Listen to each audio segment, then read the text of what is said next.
All right, let's dive right in. Today we're tackling a huge question for our industry, something we all need to be thinking about. After we sign off on that C card, are our new divers actually ready to go diving? Well, a recent survey from the Business of Diving Institute gives us some pretty startling answers that every single one of us as dive professionals should probably hear. So, here's how we're going to break this down. First, we'll look at the shocking numbers behind this crisis in confidence. Then, we'll pinpoint the exact skills that divers feel are lacking. After that, we'll get into a really interesting paradox about how we as instructors see the problem. Then, we'll cover what new divers themselves are asking for, and we'll wrap it all up by questioning a core part of our entire training system. Okay, so let's get straight to the heart of the matter. We're going to start with the data that really kicked off this whole conversation in the first place. The survey asked a really simple but fundamental question to certify divers. I mean, when you think about it, this is the whole goal of our entry-level training, right? To produce a diver who can safely dive with a buddy. So, are we actually doing that? Well, the answer is pretty alarming. 37%. That means more than 1 out of every 3 of our brand new customers feels unprepared to go diving without a professional leading them. Just let that sink in.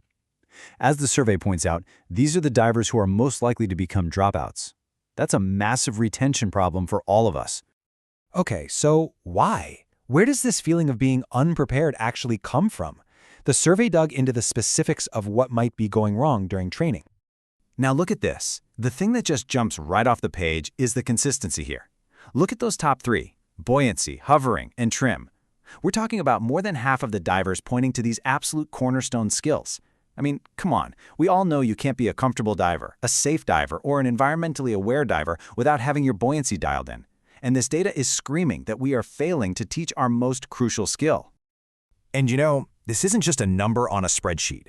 This quote from one of the divers really brings it to life. It points to a total breakdown in communication, a failure to fix a basic problem, proper weighting, right at the very beginning.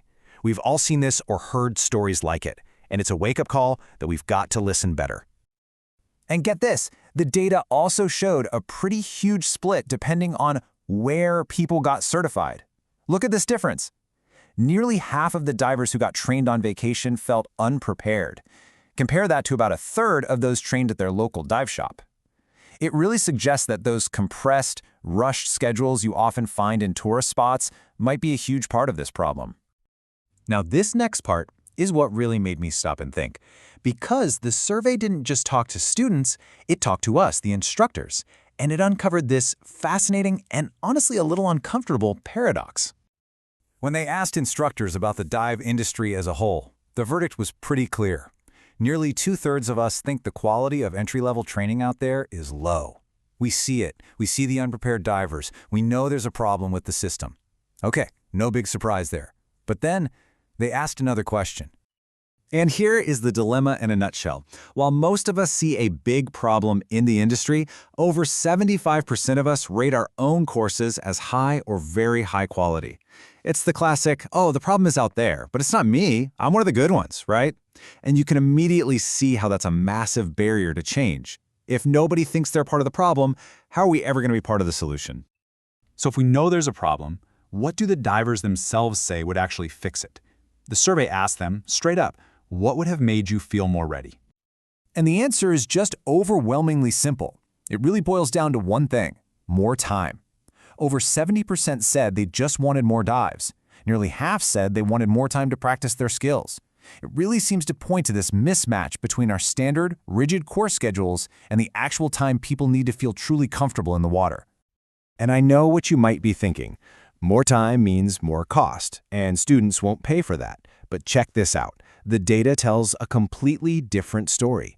More than half of these divers said they would have gladly paid more for a higher quality course. The market for premium, thorough training is there. Our customers aren't just shopping for the cheapest C card, they're investing in their own confidence and safety. All right, let's move to our final section here and see how this all builds to a much bigger question about our entire training philosophy.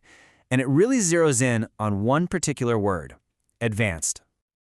This number is just staggering. Remember that 37% who felt unprepared? Well, despite feeling that way, more than half of all new divers are going on deep dives beyond their 60-foot training limit before they've taken any additional courses.